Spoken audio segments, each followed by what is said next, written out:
చూడండి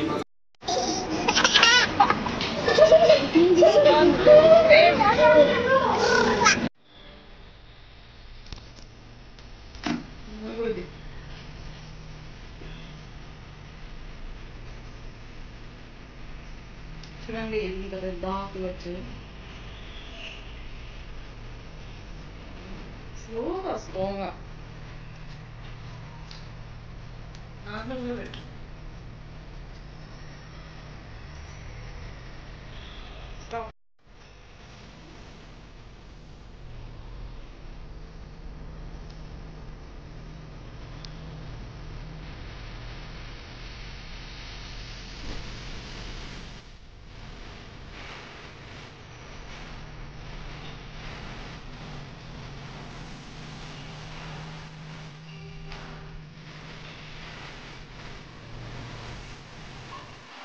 hi friends, welcome to our channel. So ఈ రోజు రెసిపీ వచ్చేసి నేను లంచ్కి కలర్ రైస్ చేయబోతున్నాను.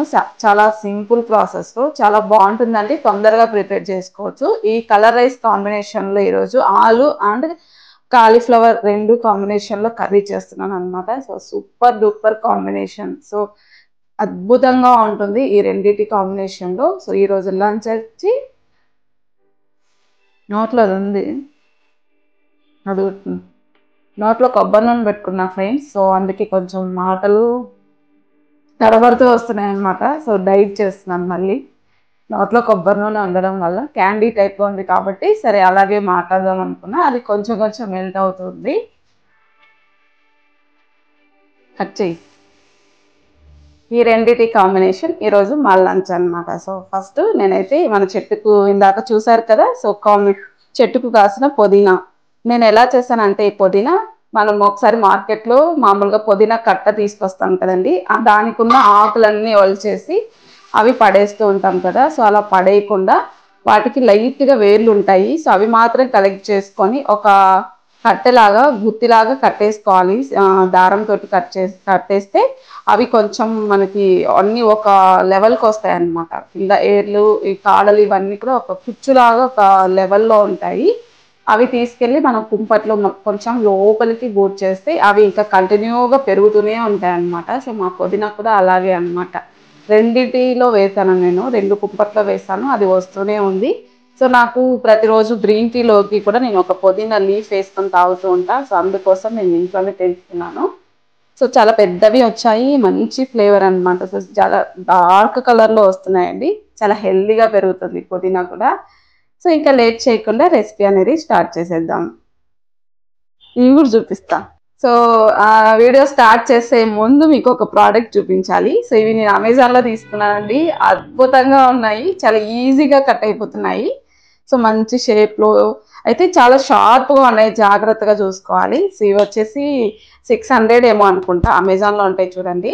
సో పిల్లలకి దూరంగా కూడా పెట్టండి. గో బ్యాక్, నాకు కనిపిస్తున్నాను నీట్గా. ఇది వచ్చేసి చైనా నైఫ్ అండి. సో పిల్లలు ఉన్నప్పుడు పిల్లలకి చాలా దూరంగా పెట్టండి. సో టమోటాలు అలాంటివి కట్ చేసుకోవడానికి ఇది యూస్ చేస్తున్నాను. సో వెజిటేబుల్స్ ఇలాంటివన్నీ కట్ చేసుకోవడానికి ఇది యూస్ చేసుకోవచ్చు. అలాగే ఇది ఏదైనా మీట్ కట్ చేసుకోవచ్చు, చిన్న పీసెస్గా ఫ్రైడ్ రైస్కి అట్లా మీట్ కట్ చేసుకోవాలి కదా. సో అలాంటప్పుడు ఇది యూస్ చేసుకోవచ్చు. నాకైతే ఈ నైఫ్ సెట్ చాలా బాగుంది. సో నేనైతే ఇవి 2 దాచిపెట్టాను అనమాట. సో అన్నీ కూడా సీక్రెట్గానే పెడుతున్నా, పిల్లలు ఉన్నారు కదా, వాళ్ళు అప్పుడప్పుడు కిచెన్లోకి వస్తూ ఉంటారని చెప్పేసి దాచేస్తానండి. కూడా ఉన్నాయి, ఇందులో కలర్స్ కూడా ఉన్నాయండి. సో నాకైతే బ్లాక్ నచ్చింది, చాలా బాగున్నాయి అనమాట, చాలా షార్ప్గా ఉన్నాయి. సో దీంతో ఆల్రెడీ కట్ చేసాం చూడండి, టమోటాలు చాలా షార్ప్గా ఒక సీక్వెన్స్లో వస్తాయి. సో ఇది కూడా అంతే, పెద్దగా ప్రెజర్ చేయాల్సిన అవసరం లేదు, ఈజీగా కట్ అయిపోతుంది. నా దగ్గర ఉన్న నైఫ్ సరిగ్గా లేవన్నమాట. సో ఇవి ఇలాంటివి ఇవి సరిగ్గా కట్ చేయలేకపోతుంది, అందుకోసమే ఇవి తీసుకున్నా. వీటి షార్ప్నెస్ చూడండి, ఎంత షార్ప్ గా ఉంది. సరే సరే, ఇంకా లేట్ చేయకుండా రెసిపీ అనేది స్టార్ట్ చేసేద్దాం. Let's go. So first rice అనేది రెడీ చేసి పెట్టేస్తానండి. సో రైస్ కోసం ఇలా వెడల్పుగా ఉన్న బాండి పెడుతున్నాను. సో ఇది నేను డిమార్ట్లో తీసుకున్నా, 720 రూపీస్ అనుకుంటా, 720 రూపీసే. సో చాలా బాగుంది, ట్రిప్లే అన్నమాట, ట్రైప్లే. సో చాలా వెయిట్ కూడా ఉంటుంది. దీంట్లో ఇప్పుడు నేను రైస్ అనేది చేస్తున్నాను. సో ఫస్ట్ స్టవ్ మీద పెట్టేసుకొని స్టవ్ ఆన్ చేసుకోవాలి. సో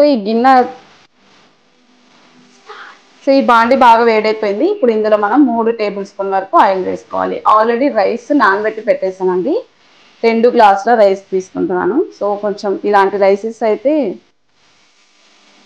రైస్ అయితే కొంచెం ఎక్కువగా తింటారనమాట. సో పిల్లలు కూడా చాలా ఇష్టంగా తింటారు. అందులో ఈ వింటర్కి నోరు స్పైసీగా తినాలనిపిస్తుంది కదా. సో ఇలాంటి ఫ్లేవర్డ్ రైస్ అయితే పిల్లలు చాలా ఇష్టంగా తింటారు. సో అందుకోసం వీక్లీ 2-3 టైమ్స్ ఇలా చేస్తూ ఉంటాను. కర్రీ కాంబినేషన్ మారుస్తూ ఉంటాను అనమాట. సో ఆయిల్ అయితే వేడైపోయింది. ఇప్పుడు ఇందులో కొంచెం లవంగాలు, తర్వాత దాల్చిన చెక్క ఇలాంటివన్నీ వేసుకోవాలి. 3 to 4 వేస్తున్నాను. సో ఇప్పుడు ఇందులో మసాలా దినుసులు అన్నీ వేసుకోవాలి.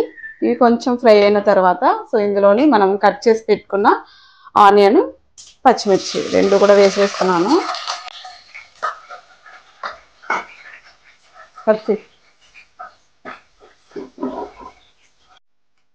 సో ఇప్పుడు ఇందులోనే 2 బిర్యానీ ఆకులు ఇలా కట్ చేసి వేస్తున్నాను. తర్వాత 1 కప్పు కాజు కూడా వేస్తున్నానండి. కాజు వేస్తే చాలా బాగుంటుంది అనమాట. సో ఇవన్నీ కూడా మంచిగా ఫ్రై చేసుకోవాలి. ఇలాంటి రైస్ ఐటమ్స్ మా బాబు ఫేవరెట్ అండి. వాడికి చాలా ఇష్టం అనమాట కదా నాన్న. కాజు బాగా ఫ్రై అయిన తర్వాత సో ఇందులో టమోటాలు కూడా వేసుకోవాలి. సో ఆనియన్స్ అయితే మంచిగా బ్రౌన్ కలర్ లోకి వేగిపోయాయండి. ఇప్పుడు నేను సన్నగా పొడుగ్గా కట్ చేసి పెట్టుకున్న 2 టమోటాలు తీసుకున్నాను. సో టమోటాలు చాలా బాగా మగ్గి ఉండాలండి. పూర్తిగా మగ్గితే మనకు ఈ రైస్ అనేది చాలా బాగుంటుంది అనమాట. సో టమాటాలు కూడా మగ్గేంత వరకు మగ్గించుకోవాలి. సో ఇప్పుడు ఇందులోనే నేను 1 టేబుల్ స్పూన్ అల్లం వెల్లుల్లి పేస్ట్ వేస్తున్నాను. 1 టేబుల్ స్పూన్ అయితే సరిపోతుంది.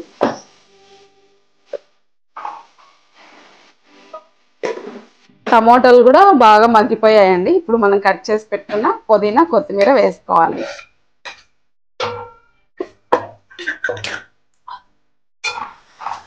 ఇప్పుడు ఇందులో నేను వేసింది 2 పచ్చిమిర్చి వేసానండి. కొంచెం స్పైసీగా ఉండడం కోసం కొద్దిగా కారం పొడి వేస్తున్నాను. అలాగే 1/2 టీ స్పూన్ అంత ధనియాల పొడి కూడా వేస్తున్నాను అనమాట. సో ఇది వేసిన తర్వాత బాగా వేగనివ్వాలి.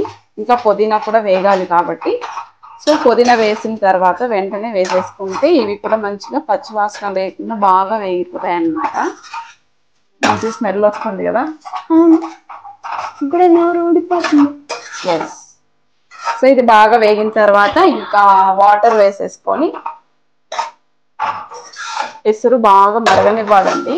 సో నేను తీసుకున్న 2 గ్లాసెస్ రైస్కి 4 గ్లాస్ వాటర్ అనేది కరెక్ట్గా సరిపోతుంది. సో మా రైస్కి తగ్గట్లుగా నేను వేస్తున్నానండి. కొన్ని రైస్ ఎక్కువ వాటర్ వేయాల్సి ఉంటుంది, కొన్ని తక్కువ వాటర్ ఉంటుంది. సో మీ రైస్ ఎలా చేసుకుంటే పొడి పొడిగా వస్తుందో దాన్ని బట్టి క్యాలిక్యులేషన్ చేసుకొని వాటర్ అనేది వేసుకోండి. మా రైస్కి అయితే నాకు 2 గ్లాసెస్ అయితే సరిపోతుంది అనమాట. ఇంకా రైస్ నేను ఈరోజు నార్మల్ రైస్ తోటే చేస్తున్నాను. ఇది బాస్మతి రైస్ కాదండి. సో నార్మల్గా మనం ఇంట్లో రైస్ కుక్ చేసుకునే రైస్ తోటే చేస్తున్నాను అనమాట. సో బాస్మతి రైస్ వచ్చేసి 1 గ్లాస్కి 1.5 గ్లాస్ వాటర్ సరిపోతుంది అనమాట. సో ఇప్పుడు వచ్చేసి 4 గ్లాసెస్ వాటర్ వేసుకోవాలి. 1 glass, 2 glass, 3 glass, 3rd glass, and last and final 4th glass. So ఇంకా కొంచెం తక్కువే వేస్తున్నాను, ఎందుకంటే ఆల్రెడీ వేసేటప్పుడు కొన్ని పడ్డాయి అన్నమాట. సో ఆల్రెడీ మనకు ఈ టమోటా ఇవన్నీ కూడా తడిగా ఉంది కాబట్టి సరిపోతుంది అనమాట. ఎక్కువ వాటర్ వేయకుండా చూసి వేసుకోవాలి. ఇప్పుడు సరిపడా సాల్ట్ వేసేసుకోవాలి.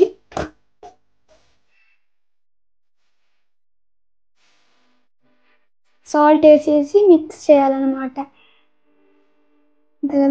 అంతే, సాల్ట్ వేసేసి ఈ వాటర్ మనకు రోలింగ్ బాయిల్ వచ్చేంత వరకు బాగా మరగనివ్వాలండి. మిక్స్ అవసరం లేదు, ఆల్రెడీ అది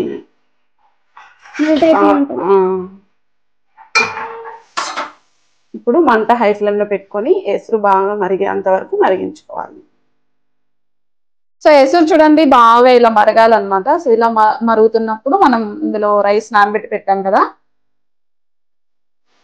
ఈ రైస్లో ఉన్న వాటర్ కంప్లీట్గా రిమూవ్ చేసేయాలి, లేదంటే మళ్ళీ ఈ రైస్ బాగా మెత్తగా అయిపోతుందండి. ఇప్పుడు ఈ రైస్ అన్ని కూడా ఇందులో వేసేసుకోవాలన్నమాట. రైస్ వేసిన తర్వాత ఒక్కసారి చక్కగా కలిపేసుకొని మంట సిమ్లో పెట్టుకోవాలి.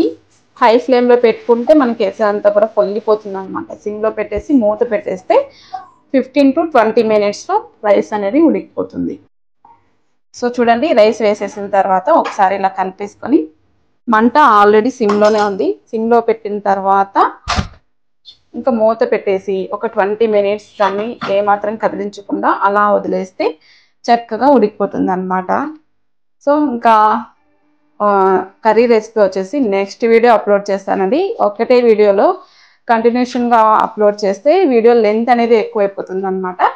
సో ఆలు అలాగే కాలీఫ్లవర్ 2 కాంబినేషన్లో కర్రీ నెక్స్ట్ వీడియోలో అప్లోడ్ చేస్తాను.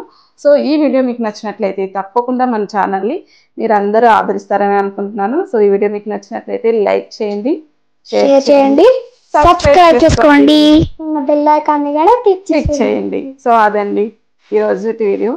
నెక్స్ట్ వీడియోలో మళ్ళీ కలుద్దాం. Bye bye.